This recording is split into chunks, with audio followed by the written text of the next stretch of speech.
বিসমিল্লাহির রহমানির রহিম। আসসালামু আলাইকুম প্রিয় ভাই বোনেরা, কেমন আছেন সবাই? আশা করি আল্লাহর রহমতে পরিবার নিয়ে ভালো আছেন। আমরাও পরিবার নিয়ে ভালো আছি, আলহামদুলিল্লাহ। কানিজ ফাতেমার সংসারে নতুন আর একটি ভিডিওতে সবাইকে স্বাগতম জানাচ্ছি। আমি কানিজ। আশা করি বরাবরের মতো আজকের ভিডিওটি আপনাদের ভালো লাগবে। আজকে হচ্ছে আমার চলে যাওয়ার দিনের একটি সকাল। সবাইকে শুভ সকাল জানাচ্ছি। তো আমি যখনই বাড়িতে যাই, প্রথম দিন আমার মায়ের সাথে দেখা করতে যাই মায়ের কবরস্থানে। আবার চলে আসার দিনও মায়ের কবরটা দেখে আসি। কবরটা দেখে আসলে মনের মধ্যে অন্যরকম একটা শান্তি লাগে। তো এখানে আমার ভাই কিছু সবজি তুলে দিয়েছে বাসায় নিয়ে আসার জন্য। সবজির মধ্যে ধনিয়া পাতা, কাঁচা টমেটো, মূলা ছিল। এগুলো আমি বাসায় নিয়ে যাব। আর এদিক দিয়ে আমার ভাবি সকালের নাস্তা রেডি করতেছে আমাদের জন্য তাড়াহুড়া করে। ভাবিকে না করেছে আজকে তেমন কোনো ঝামেলা না করতে। তো ভাবি নাস্তার মধ্যে ডিম, ডাল, ভাজি এগুলাই করেছে। সকালবেলা এমনিতেই তো চলে আসার দিন খাওয়া যায় না। আর ছেলে তো আমার খাবেই না কিছু। এক প্লেটে নিয়ে মেয়েদেরকে দু এক লোকমা খাইয়ে দেই আর আমি একটু খেয়ে আসি। তো এখানে আমাদের ব্যাগপত্র গাড়ির মধ্যে ওঠানো হচ্ছে। আর এই যে আমার ভাই আসছে আমাদেরকে নিতে। এখানে আমি এক বস্তা মাটি নিয়েছি আমার ছাদ বাগানের জন্য। আমার দুই ভাই মিলে মাটির বস্তাটা গাড়ির মধ্যে তুলে দিতেছে। আর ওই যে আমার বাড়ির লোকজন আমাকে বিদায় দিতেছে। গাড়ি অলরেডি ছেড়েও দিয়েছে। তো চলে আসার সময় আমার বাসটি খুবই কান্নাকাটি করে এবং মন খারাপ করে। ওর এই মন খারাপ কান্নাকাটি মনে হয় না যে ২-৩ দিনের মধ্যে থামবে। ২-৩ দিন গেলে তারপর ওর মন ভালো হয়। ওর আম্মু ওকে বোঝাতে বোঝাতে তারপর ওর মন ঠিক করে।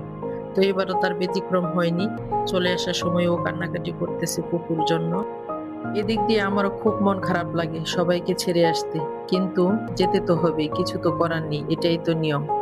এই যে এখন আমিও তাইবা গাড়ির মধ্যে বসে আছি আর পাশে বড় মেয়ে ঘুমাচ্ছে, সামনের সিটে ছেলে বসা। তো তাইবা আমাকে গ্লাস লাগাতে দিচ্ছে না, বাইরে থেকে কিন্তু ঠান্ডা বাতাস আসছে। তাইবা জানালা দিয়ে শুধু বাইরের দৃশ্যই দেখছিল। আমরা আসার দিনও কোনো জ্যাম ছিল না, যাওয়ার দিনও কোনো জ্যাম ছিল না। ঘন্টাখানেকের ভিতরে আমরা বাসায় পৌঁছে যাই। তো গাড়ি থেকে আমাদের সবকিছু নামানো হয়েছে।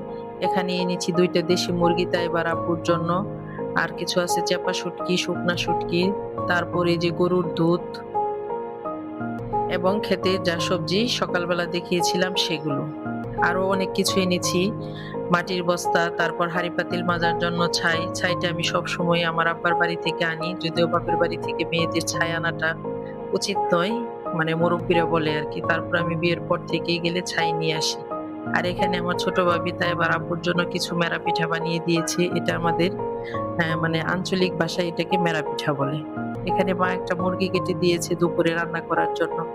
ভিডিওর এ পর্যায়ে এসে সবাইকে একটা রিকোয়েস্ট করছি, প্লিজ আমার ভিডিওটির কোথাও কোনো অংশ আপনাদের ভালো লেগে থাকলে ভিডিওটিতে একটি লাইক দিয়ে ভিডিওটি কন্টিনিউ করবেন। আপনার একটি লাইক আমার কাছে খুবই গুরুত্বপূর্ণ। আপনার একটি লাইক আমার ভিডিওটিকে আরো অনেকের কাছে পৌঁছে দিতে সাহায্য করবে। আপনি যদি আমার চ্যানেলে নতুন হয়ে থাকেন তাহলে প্লিজ চ্যানেলটিকে সাবস্ক্রাইব করে দিবেন। তো বাসায় এসে কোটা বাছা করে এখন আমি দুপুরে রান্না বসিয়ে দিয়েছি। একটা মুরগি থেকে কিন্তু অনেকখানি গোস্ত হয়েছে। তো নতুন আলু দিয়ে আমি মুরগির গোস্ত রান্না করছি একটু ঝাল ঝাল করে। আর আমাদের যে নতুন মরিচ ভাঙানো হয়েছে, এই মরিচের কালারটা কিন্তু একদম টুকটুকে লাল। তরকারি রান্না করার পরেও অনেক লাল দেখায়। যেরকম লাল দেখায় সেরকম কিন্তু ঝাল হয় না। মুরগির মাংসের সাথে আমি আরো রান্না করব মাছ। টমেটো দিয়ে একটুখানি মাছ ভুনা করব। তো এদিক দিয়ে আমি রান্নাও করছি, আবার এই পাশে ঘরের কাজও করছি। যেহেতু অনেকদিন বাসায় ছিলাম না, ঘর-দর সবই ধুলাবালি পড়ে ময়লা হয়ে আছে। কিছু কাপড়ও ভিজিয়ে দিয়েছি, খালা এসে ধুয়ে নিবে। তারপর খালা ঘর পরিষ্কার করে ঘর ঝাড়ু দিয়ে ঘর মুছে নিবে। তো এই তো আমার রান্না হয়ে গেছে। এই যে বললাম না তরকারি কালার কত লাল হয়েছে, সে অনুযায়ী কিন্তু জাল হয়নি। মেয়েরাও খেতে পেরেছে। তো আমরা দুপুরের খাবার-দাবার বেড়ে নিয়েছি। এখন সবাই খাওয়া-দাওয়া করব। মেয়েরা কিন্তু খাবার নিয়ে ঘরে চলে গিয়েছে ২ মেয়ে। আর এদিক দিয়ে তার আব্বুকে খাবার দিয়েছি। এই যে তাইবার আব্বু খাচ্ছে। অনেকদিন পরে নাকি আমার হাতের রান্না খাচ্ছে। আর এপাশে মাও খাচ্ছে আর ছেলে গোসল করতেছে। গোসল করে এসে খেয়ে নেবে। আজকের মতো এখানেই বিদায় নিচ্ছি। দেখা হবে নতুন কোনো ভিডিওতে। আল্লাহ হাফেজ। আসসালামু আলাইকুম।